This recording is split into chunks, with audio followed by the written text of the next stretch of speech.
Boa noite, irmãos, que a graça do nosso Senhor e Salvador Jesus Cristo esteja com cada um dos queridos nessa noite, quando nós nos reunimos, mesmo que virtualmente, para ouvir a palavra do nosso Deus. Graças a Deus nós já fomos liberados e, se Deus assim permitir, no dia 25, nós vamos voltar com os cultos presenciais na igreja, com os cultos públicos. E isso é uma grande bênção para cada um de nós. Nessa noite eu convido os irmãos a abrirem a palavra de Deus em Neemias, capítulo 5, e eu quero ler com você do verso 13 ao verso de número 19. Então você pode pegar a sua Bíblia, pode pegar o seu dispositivo eletrônico e abrir em Neemias, capítulo 5, onde eu vou ler do verso 13 ao verso 19, e você me acompanhará nessa leitura.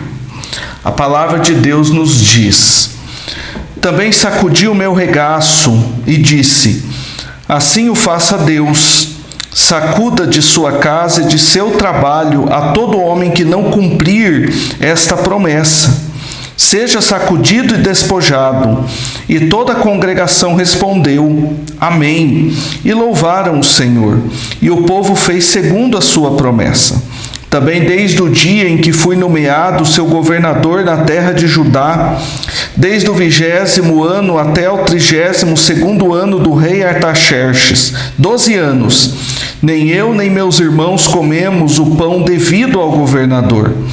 Mas os primeiros governadores, que foram antes de mim, oprimiram o povo e lhe tomaram pão e vinho, além de 40 ciclos de prata. Até os seus moços dominavam sobre o povo. Porém eu assim não fiz, por causa do temor de Deus. Antes, também na obra deste muro fiz reparação, e terra nenhuma compramos. E todos os meus moços se ajuntaram ali para a obra. Também 150 homens dos judeus e dos magistrados, e os que vinham a nós, dentre as gentes que estavam ao nosso redor, eram meus hóspedes. O que se preparava para cada dia era um boi e 6 ovelhas escolhidas. Também, à minha custa, eram preparadas aves, e de 10 em 10 dias, muito vinho de todas as espécies. Nem por isso exigi o pão devido ao governador, porquanto a servidão deste povo era grande. Lembra-te de mim para o meu bem, ó meu Deus, e de tudo quanto fiz a este povo. Vamos orar, queridos, neste momento. Curve sua cabeça e ore comigo. Pai querido, muito obrigado pelo privilégio de ler a Tua palavra, de poder aprender com a Tua palavra nessa noite. Nesse momento nós pedimos a ação do Teu Santo Espírito, iluminando a nossa mente e o nosso coração, e que o Teu Santo Espírito também me use como instrumento em Tuas mãos. Essa é a oração que nós fazemos no nome de Jesus. Amém. Meus irmãos, como brasileiros, nós temos vivido momentos sombrios.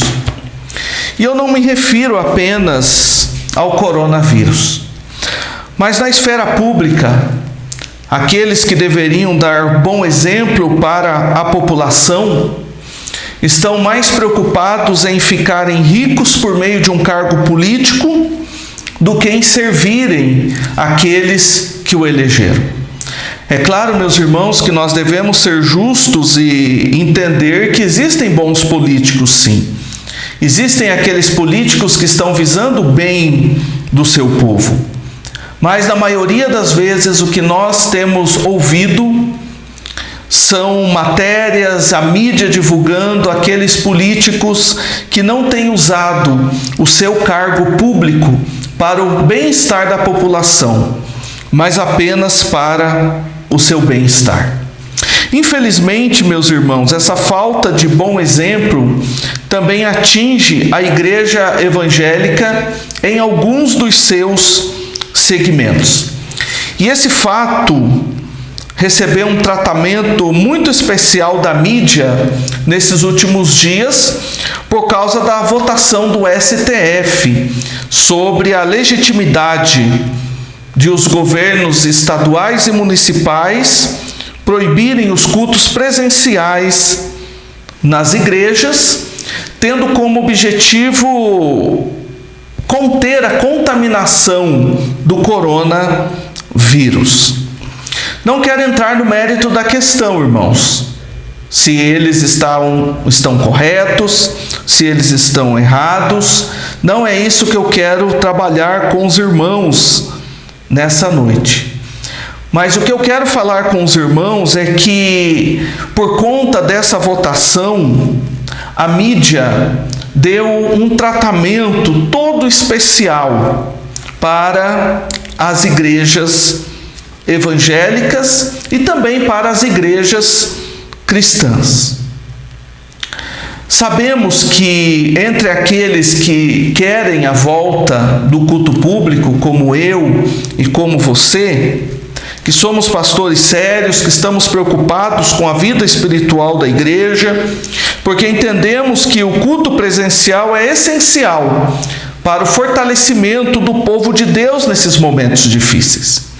Mas nós também devemos entender que existem aqueles lobos disfarçados de pastores, que estavam mais preocupados com a sua arrecadação financeira, pois precisam das pessoas reunidas em um local, para que eles possam então manipular o emocional dessas pessoas, tendo como objetivo extorquir dinheiro dessas pessoas, principalmente dessas pessoas que já estão sensíveis por causa da situação que estão vivendo. É claro que a mídia deixou os pastores sérios de lado e preferiu dar ênfase nesses lobos disfarçados de pastores, mostrando então alguns erros que essas igrejas que não se preocupam e que não têm responsabilidade com o verdadeiro evangelho, alguns erros muito claros contra as pessoas, no caso, tentando extorquir as pessoas financeiramente. Isso é uma falta de bom senso, porque a mídia, infelizmente, acaba igualando todas as igrejas evangélicas, como se todas fossem iguais. E nós sabemos que nem todas as igrejas evangélicas são iguais.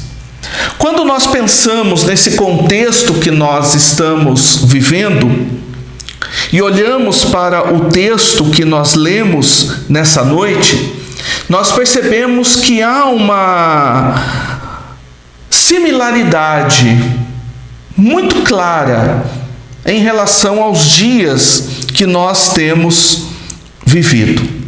Para nós compreendermos esse texto, nós precisamos olhar para o contexto. Precisamos nos lembrar o momento difícil que o povo de Deus estava vivendo.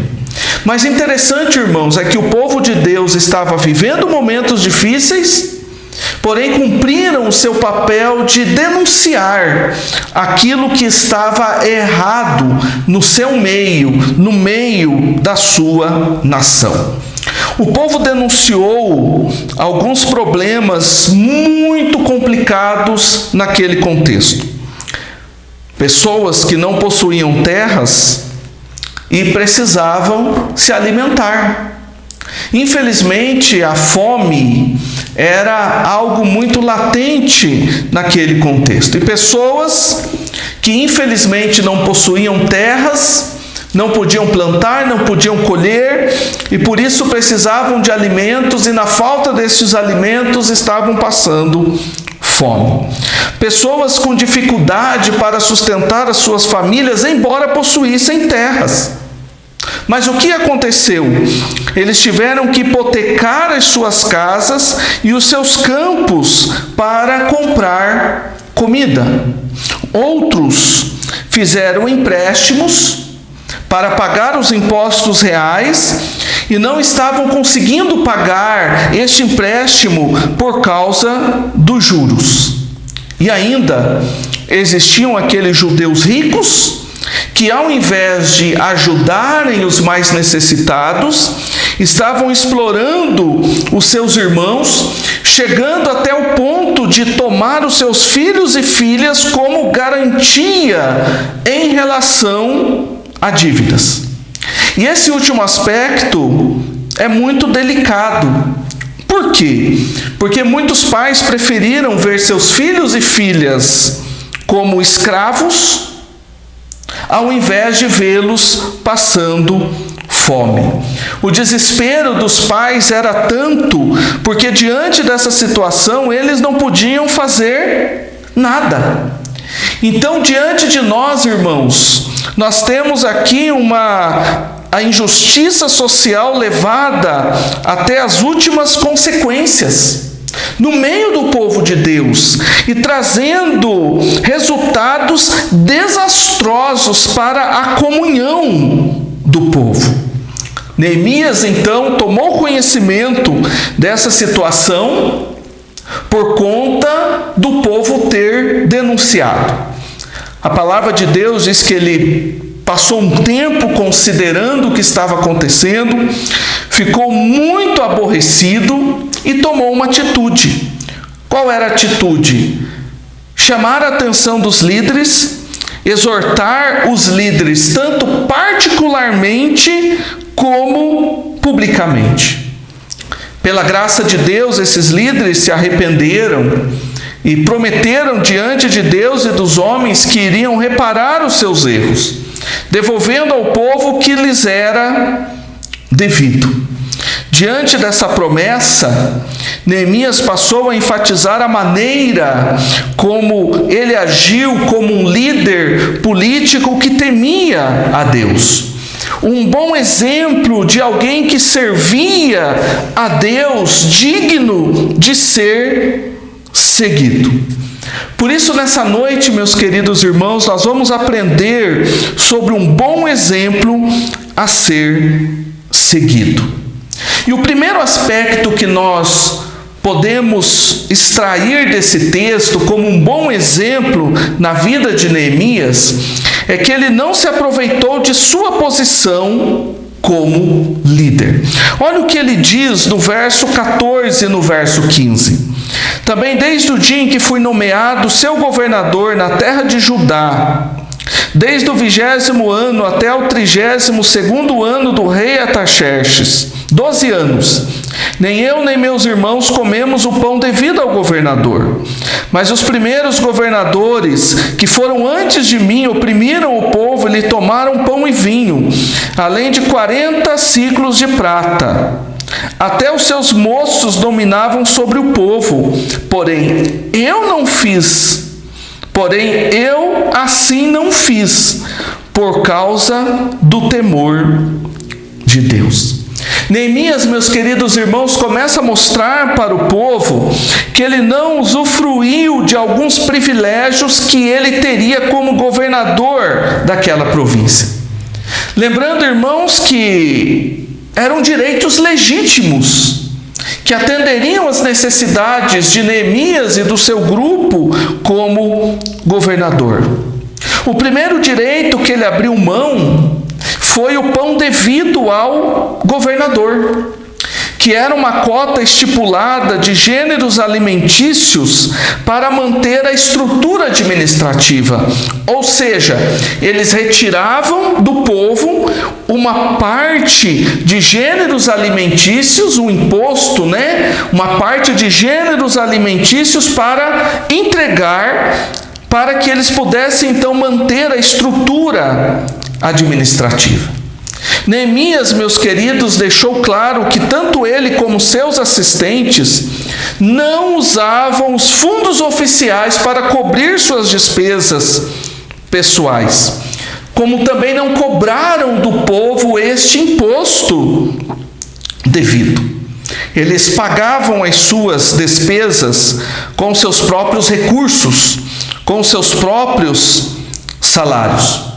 Mas Neemias deixa claro que os governadores antes dele não agiram dessa maneira. Pelo contrário, exploravam o povo, cobrando 40 ciclos de prata, equivalente a 450 gramas de gêneros alimentícios por dia. Neemias e seus assistentes não apenas pagavam as suas próprias contas com seus próprios recursos, mas também tomavam cuidado para não explorar o povo de qualquer maneira. Os servos de governadores anteriores haviam usado de cargos para o próprio lucro. Acredita-se que eles aceitaram suborno das pessoas, prometendo levar as suas causas perante o governador. Também, meus queridos irmãos, nós percebemos um fato interessante no texto de Neemias, porque a palavra de Deus nos diz que eles não compraram terra nenhuma. Ou seja, diante do contexto que eles estavam vivendo, muitos estavam vendendo as suas terras por um preço muito menor do que elas valiam. Podemos dizer assim, um boom imobiliário. E Neemias, então, com seus recursos, poderia ter se aproveitado desse momento e ter comprado essas terras. No verso 16 ele diz: antes também na obra deste muro fiz reparação, ou seja, trabalhou junto com o povo, e terra nenhuma compramos. Ou seja, de modo algum, Neemias e aqueles que estavam junto dele se aproveitaram da situação difícil que o povo estava vivendo. E por que Neemias agiu assim? Qual era o seu segredo? A palavra de Deus deixa bem claro no final do verso 15, que ele não agiu da maneira como os outros governadores, porque ele temia a Deus. E esse temor, irmãos, que Neemias tinha para com Deus, norteava todas as suas atitudes, a tal ponto dele deixar de lado seus direitos, de trabalhar como servo, de cumprir até mesmo obrigações braçais no meio do povo de Deus para ajudar na reconstrução dos muros e da cidade. Ou seja, ele deixou de lado a sua posição como líder para servir o povo. De igual modo, meus queridos irmãos, nós nos lembramos do nosso Senhor e Salvador Jesus Cristo. Lá em Filipenses, capítulo 2, do verso 5 ao verso 8, o apóstolo Paulo diz: tenham entre vocês o mesmo modo de pensar de Cristo Jesus, que mesmo existindo na forma de Deus, não considerou ser igual a Deus algo que deveria ser retido a qualquer custo. Pelo contrário, ele se esvaziou, assumindo a forma de servo, tornando-se semelhante aos seres humanos, e reconhecido em figura humana, ele se humilhou, tornando-se obediente até a morte de cruz. Jesus, meus queridos irmãos, deixou a sua posição. E o autor aos Hebreus diz que por um pouco de tempo, Jesus se fez menor do que os anjos para servir. E quando Tiago e João, filhos de Zebedeu, pedem para Jesus para se assentarem à direita e outro à sua esquerda, vocês se lembram qual foi a resposta de Jesus?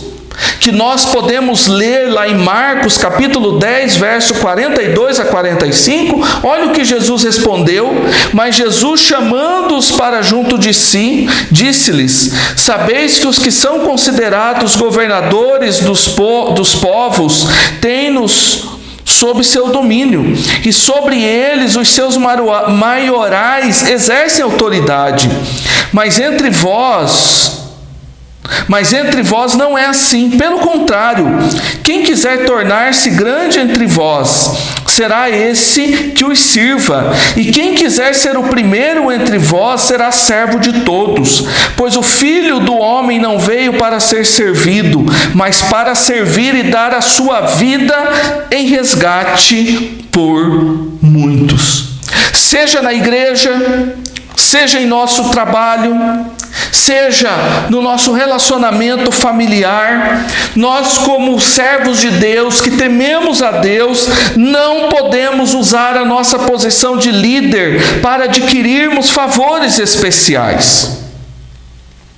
Um líder, ele é chamado para servir. E quando eu digo líder, irmãos, eu estou dizendo em qualquer área da sua vida, porque em algum momento ou em alguma situação você é líder, seja fora da sua casa ou dentro da sua casa. Neemias, também como Jesus Cristo, nos deixou claro que ser líder é sinônimo de servir. O segundo aspecto, irmãos, que nós podemos ver nesse texto, lembrando que o primeiro ponto que nós vimos é que Neemias, ele não levou em consideração a sua posição como líder para adquirir favores especiais, mas ele serviu. E o segundo aspecto que nós podemos ver nesse texto é que Neemias, ele se preocupou com as pessoas que estavam sofrendo. Olhe lá o verso de número 18 do capítulo 5. O que se preparava para cada dia era um boi e 6 ovelhas escolhidas. Também à minha custa eram preparadas aves, e de 10 em 10 dias, muito vinho de todas as espécies. Nem por isso exigi pão devido ao governador, porquanto a servidão deste povo era grande. Neemias, irmãos, era sensível ao sofrimento do próximo. Nós devemos nos lembrar, lá no capítulo 1, do verso 1 ao verso 4, o que motivou Neemias a ir a Jerusalém. Foi quando ele recebeu a notícia de que o povo em Jerusalém estavam vivendo em grande miséria, desprezo, que os muros estavam derribados e as portas estavam queimadas. Nos lembramos que Neemias, após receber essa notícia, ele assentou-se, ele chorou, ele lamentou, ele jejuou e ele buscou em Deus uma oportunidade para ajudar os seus irmãos. Neemias, quando for a Jerusalém, ele atendeu ao chamado divino para melhorar a vida do povo de Deus. A sua intenção, o seu objetivo o tempo todo era como de um pastor e servo. Alguém que estava para cuidar do povo e alguém que estava ali para servir o povo. De modo algum, Neemias foi com o objetivo de explorar aqueles irmãos que já estavam sendo explorados.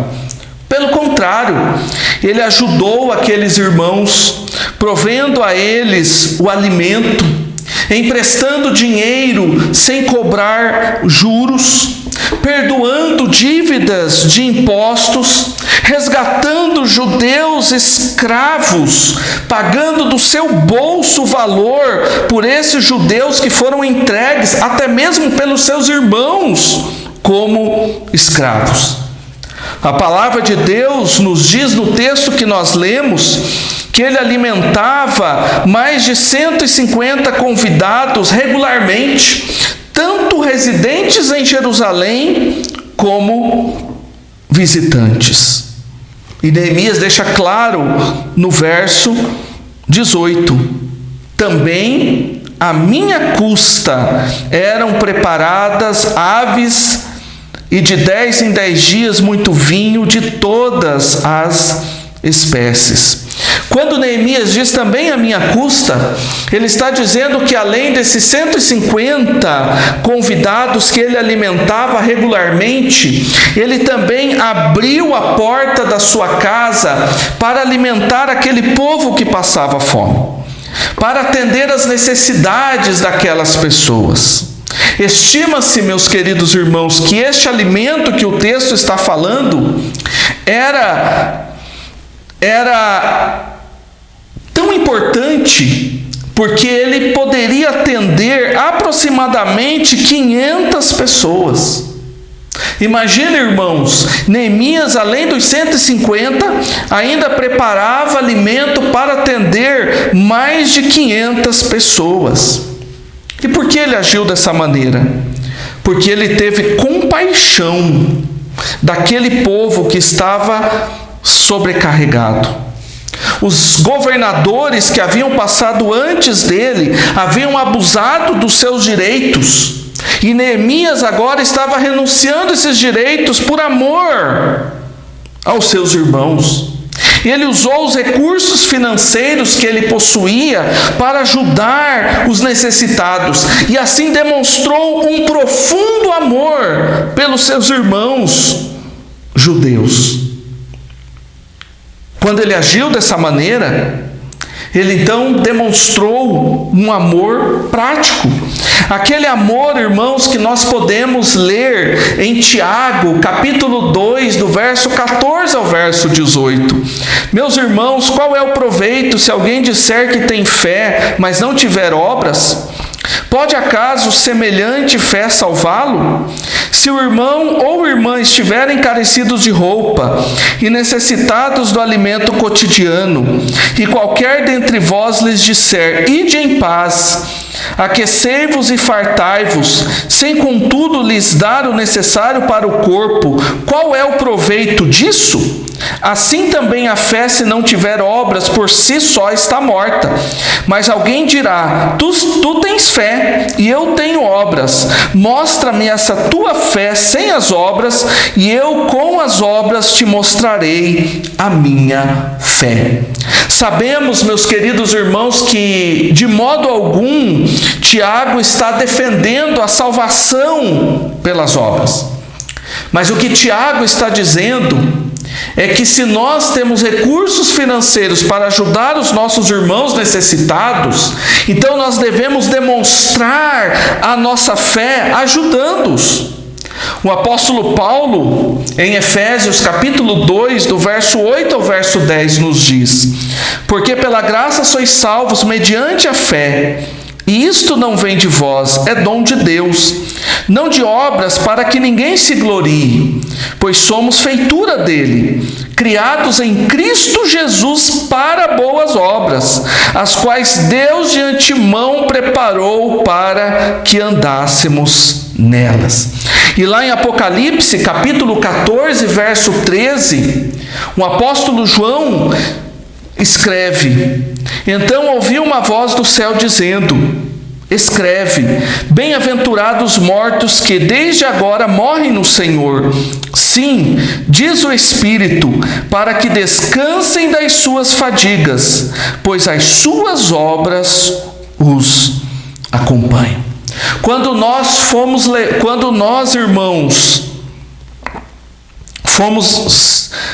Deus nos levar desta vida para outra vida, a única coisa que nós levaremos será as nossas boas obras, ou serão as nossas boas obras. E o que são essas boas obras? São atos de devoção a Deus e de serviço aos nossos irmãos. Agora, Neemias, ele só conseguiu enxergar a situação dos seus irmãos porque ele tinha um coração quebrantado, sensível, que olhava para os seus irmãos, para a necessidade deles, e percebeu a profunda miséria, a servidão que eles estavam vivendo. e fez algo para mudar essa situação, como demonstração da sua fé, como demonstração que ele cria profundamente em um Deus único e verdadeiro. Também, irmãos, nesse texto, em terceiro lugar, além dos pontos que nós já vimos, onde diz que Neemias não usou a sua posição de líder para adquirir vantagens pessoais, e de que Neemias foi sensível às necessidades do povo, o terceiro ponto que o texto nos apresenta é que Neemias buscava o reconhecimento de Deus e não dos homens. Olhe comigo o verso de número 19, quando a palavra de Deus nos diz: lembra-te de mim para o meu bem, ó meu Deus, e de tudo quanto fiz a este povo. Neemias, meus queridos irmãos, estava prestando um serviço precioso para o povo de Deus. Devemos nos lembrar que ele arriscou seu cargo como copeiro do rei, quando ele demonstrou tristeza diante dele. Naquele momento, Neemias poderia ter morrido, porque ninguém poderia demonstrar tristeza diante do rei. Sabemos que a boa mão de Deus estava sobre Neemias, então Deus tornou o coração do rei favorável ao pedido de seu súdito. Então esse servo de Deus deixa todo o conforto do palácio, enfrenta uma viagem de muitos meses até Jerusalém, sem saber o que iria enfrentar quando chegasse lá, tendo como objetivo ajudar os seus irmãos a saírem da miséria que eles estavam vivendo. Na reconstrução dos muros, ele trabalhou também braçalmente. Ele enfrentou grande oposição externa por causa dos inimigos de Israel. Internamente ele enfrentou os líderes, os magistrados, em relação às suas atitudes para com seus irmãos. Ele precisou confrontar a liderança naquele momento. Ele usou os seus próprios recursos para sustentar não apenas a si mesmo, mas todos aqueles que vinham até ele necessitados de alimento. Não cobrou o imposto do povo e ainda perdoou aqueles que deviam. Percebemos que Neemias doou a sua vida como servo de Deus, doou os seus talentos, doou os seus dons para servir o seu povo. Então seria compreensível se ele esperasse esse reconhecimento, pois ele era humano como nós. Contudo, não foi isso que aconteceu. Pois nessa quarta oração que é registrado no livro de Neemias, aqui no capítulo 5, verso 19, nós percebemos que Neemias demonstrou para com Deus profunda adoração e humildade. Ele abriu mão das vantagens temporais porque buscava apenas a aprovação de Deus. Como Moisés abriu mão de ser chamado filho de Faraó, ou filho da filha de Faraó, filho da filha de Faraó, para cumprir a vontade de Deus em relação à sua vida. Neemias estava mais interessado na aprovação divina do que nas vantagens que ele poderia alcançar em seu cargo como governador. Ele não estava trabalhando para receber os aplausos, para alcançar a aprovação das pessoas, mas para alcançar a aprovação de Deus, mesmo que ele alcançasse a reprovação por parte de alguns.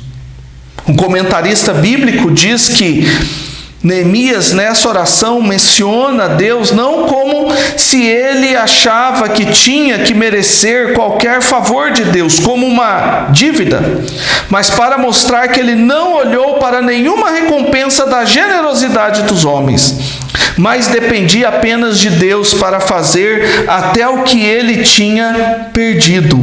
A favor de Deus era suficiente. O desejo dele é que Deus se lembrasse do que ele havia feito pelo povo, mesmo que todos esquecessem.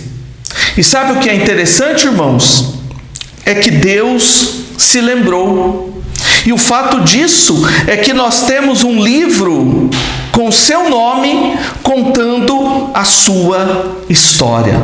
Um livro com seu nome contando para que todas as gerações, enquanto Cristo não voltar para levar a sua igreja, conheçam a história deste grande homem de Deus. Algo parecido nós vemos na vida do apóstolo Paulo. No trabalho árduo de pastorear a igreja de Corinto, o apóstolo Paulo deixa claro que, embora a igreja não reconhecesse o seu trabalho, mas o Senhor estava reconhecendo. Olha o que ele diz lá em 1 Coríntios, capítulo 4, verso 5. Portanto, nada julgueis antes do tempo, até que venha o Senhor, o qual não somente trará à plena luz as coisas ocultas das trevas, mas também manifestará os desígnios dos corações, e então cada um receberá o seu louvor da parte de Deus. Ou seja, a nossa recompensa, meus queridos irmãos, virá quando Cristo voltar para nos levar. Ele também deixa claro, o apóstolo Paulo, em Colossenses capítulo 3, do verso 23 ao verso 24. Tudo quanto fizerdes, fazei de todo o coração como para o Senhor e não para homens, cientes de que recebereis do Senhor a recompensa da herança. A Cristo Senhor é que estais servindo. Nesse contexto de eras, de redes sociais, onde a ideia muitas vezes é mostrar aquilo que nós estamos fazendo, é muito fácil nós cairmos na sedução do exibicionismo, cair nesse erro de fazer algo em prol do reino de Deus, mas ao mesmo tempo querer que todas as pessoas fiquem sabendo o que nós estamos fazendo. Muitas vezes nós nos esquecemos da orientação de Jesus Cristo, lá em Mateus capítulo 6, do verso 1 ao verso 4. Guardai-vos de exercer a vossa justiça diante dos homens, com o fim de serdes visto por eles. De outra sorte não tereis galardão junto de vosso Pai Celeste. Quando, pois, deres esmola, não toques trombeta diante de ti, como fazem os hipócritas nas sinagogas e nas ruas, para serem glorificados pelos homens. Em verdade vos digo que eles já receberam a recompensa. Tu, porém, ao dares a esmola, ignore a tua mão esquerda o que faz a tua mão direita, para que a tua esmola fique em secreto, e teu Pai, que vem em secreto, te recompensará. Nós devemos nos lembrar dessa orientação de Jesus, de que quando nós cumprimos a nossa parte como servos do Senhor, nós estamos fazendo porque nós amamos o nosso Deus. Nós servimos os nossos irmãos porque nós estamos servindo a Jesus Cristo. Mas também nós devemos compreender que não há necessidade de sairmos falando para todos. O que vale é o que nós fazemos, tendo como no profundo do nosso coração o desejo de servir a Deus por meio dos recursos que Ele tem nos dado. Como cristãos, irmãos, genuínos que somos, caminhando para a conclusão, nós devemos nos lembrar das palavras de Jesus Cristo no Sermão do Monte. quando ele diz que nós somos o sal da terra, quando ele diz que nós somos a luz do mundo. Interessante que Jesus diz que nós já somos sal e somos luz. Nós não estamos esperando uma possibilidade de ser sal e ser luz, mas já é algo definido. Nós, como discípulos de Jesus Cristo, já somos sal e luz. Ser sal e luz, irmãos, significa que nós precisamos dar bom exemplo para a sociedade que nos cerca, denunciando o mau exemplo por parte da liderança, seja na esfera política ou eclesiástica, como o povo fez naquele momento trágico na vida deles. Devemos seguir o exemplo de Neemias, entender que quando nós somos chamados para exercer um papel de liderança, seja na igreja, no trabalho, na esfera pública, nós não podemos usar esse privilégio de ser líder a nosso favor, mas nós devemos entender que nós fomos chamados para servir de forma individual e de forma coletiva. Por que eu digo servir de forma individual? Porque nós, como crentes, devemos ser sensíveis ao sofrimento das pessoas, usar os nossos recursos para ajudá-las individualmente. Por quê? Porque é muito tentador a possibilidade de nós nos eximirmos de nossa responsabilidade individual, transferindo-a para o coletivo, ou seja, para a igreja. Quando nós somos informados de que alguém dos nossos irmãos estão passando alguma dificuldade, nós devemos prontamente nos colocarmos para ajudar. Agora, se nós não tivermos condições, aí é claro que nós levamos para a igreja, para o coletivo. Então, juntos, nós então poderemos ajudar aquele irmão que está passando necessidade. Mas isso vai depender da nossa sensibilidade, do nosso coração quebrantado. Por isso nós devemos pedir ao Espírito Santo de Deus que quebrante o nosso coração para tornar os nossos olhos sensíveis àqueles que estão sofrendo.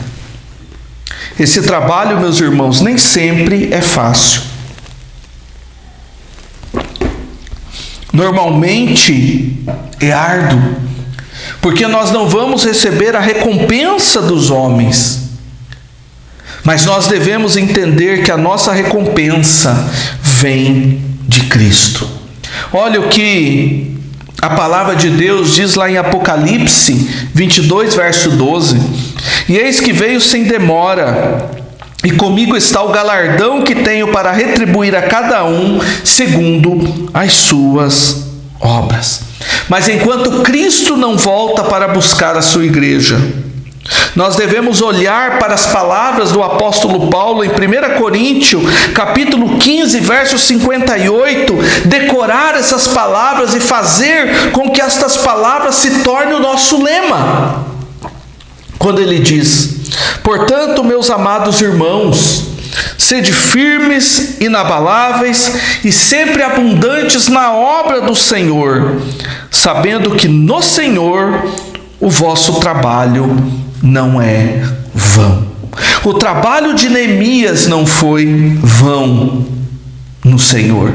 O nosso trabalho não é vão se nós fizermos para o Senhor. O meu desejo, irmãos, é que o Espírito Santo aplique essa palavra no seu coração como aplicou no meu coração. Diante de tantas necessidades, diante de tantas situações difíceis que nós temos vivido, nós devemos estar dispostos, como servos de Deus, a cumprir o nosso papel, a nossa vocação e servir os nossos irmãos diante das suas necessidades, com muito ou com o pouco que Deus tem nos dado. Que Deus abençoe grandemente a sua vida e que esta palavra fique gravada em seu coração. Quero orar com você nesse momento. Pai querido, muito obrigado porque o Senhor tem nos dado a oportunidade de aprender com a Tua palavra. Muito obrigado porque a Tua palavra falou ao nosso coração profundamente. Despertou em nós a necessidade de nós, como líderes, como servos, como crentes no Senhor, de olhar para a necessidade daqueles que estão sofrendo e necessitados e agir em prol desses nossos irmãos. Também de entender que, embora a recompensa humana muitas vezes alimenta o nosso ego, entender que a recompensa do Senhor no último dia será muito melhor do que qualquer recompensa humana. E que mesmo que nós não sejamos reconhecidos, mas que nós continuemos trabalhando, porque no Senhor nós temos o reconhecimento, porque no Senhor o nosso trabalho não é vão. Abençoe, ó Pai querido, os meus irmãos, aqueles que participaram conosco deste momento. Que o Teu Santo Espírito fale profundamente aos seus corações. Essa é a oração que fazemos no nome de Jesus. Amém. Deus abençoe cada um dos queridos irmãos e se lembrem, no próximo domingo, dia 25, às 18h30, nós estaremos na casa do nosso Deus, na Igreja Presbiteriana Betel, adorando ao nosso Senhor e Salvador, Jesus Cristo. Uma boa semana a todos.